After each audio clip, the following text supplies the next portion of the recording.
నమస్తే, welcome to 99 TV. నేను పర్వీనిక. Details చూస్తే రేపు కర్నూలు జిల్లాలో పర్యటించనున్నారు AP deputy CM Pawan Kalyan. Orvakal మండలం పూడికచెర్లలో జాతీయ గ్రామీణ ఉపాధి హామీ కింద చేపట్టనున్న 2 లక్షల నీటి కుంటల పనులను పవన్ ప్రారంభించనున్నారు. అనంతరం జరిగే సభలో జనసేనాని ప్రజలను ఉద్దేశించి ప్రసంగించనున్నారు.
రేపు కర్నూలు జిల్లాలో పర్యటించనున్నారు AP deputy CM Pawan Kalyan. Orvakal మండలం పూడికచెర్లలో జాతీయ గ్రామీణ ఉపాధి హామీ కింద చేపట్టనున్న 2 లక్షల నీటి కుంటల పనులను పవన్ ప్రారంభించనున్నారు. ఇక దీనికి సంబంధించి పూర్తి అప్డేట్స్ మా ప్రతినిధి మస్తాన్ అందిస్తారు. మస్తాన్, చెప్పండి.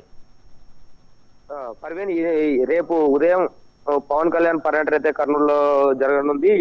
దీనికి సంబంధించి పూర్తి ఏర్పాట్లు అయితే ఇప్పుడే అధికారులు అయితే చేసిన పరిస్థితి కనిపిస్తుంది. ఇదే విధంగా భద్రతకు సంబంధించి ఎస్పీ గారు పూర్తి ఏర్పాట్లు అయితే చేయడం జరిగింది. ఆ స్థలం పంచాయతీ ఏర్పాట్లు అయితే కనుక జనాలకు కానీ రాబోయే జన సైనికులకు కానీ ఎటువంటి అసౌకర్యం కలగకుండా పూర్తి ఏర్పాట్లు అయితే అధికారులు అయితే చేయడం జరిగింది. దాంతో పాటు పవన్ కళ్యాణ్ రేపు 9:50కి ఇక్కడ పూడిచెర్ల గ్రామానికి చేరుకొని అక్కడ ఉన్న రైతుల పొలాలలో ఫార్మర్ ఫండ్ నీటి కుంటలకు అయితే కనుక 2 లక్షల భూమి పూజ అయితే చేయనున్నారు.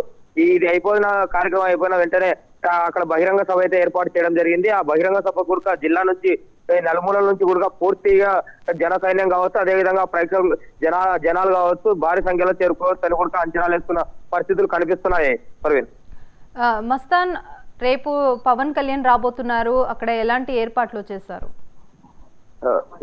ఈ ఎండల కాలం కాబట్టి పూర్తి నీటి సౌకర్యంతో పాటు అదే విధంగా వాళ్ళు కూర్చోడానికి కుర్చీలు, వచ్చే జన సైనికులకు కావచ్చు, అదే విధంగా ప్రజలకు కావచ్చు, అక్కడ రైతులకు కావచ్చు, రైతులతో సమీక్ష నిర్వహిస్తున్న సందర్భంలో అక్కడ అన్ని ఏర్పాట్లు అయితే అధికారులు ఇప్పటికే పరిశీలించారు. జిల్లా కలెక్టర్ రంజిత్ బాషా గారు కావచ్చు, జిల్లా ఎస్పీ రక్షణకు సంబంధించి జిల్లా ఎస్పీ కూడా విక్రాంత్ పటేల్ గారు కూడా ఇక్కడ పూర్తి ఏర్పాట్లు అయితే కనుక ఆయనకు భద్రతకు సంబంధించి పూర్తి ఏర్పాట్లు అయితే చేయడం జరిగింది.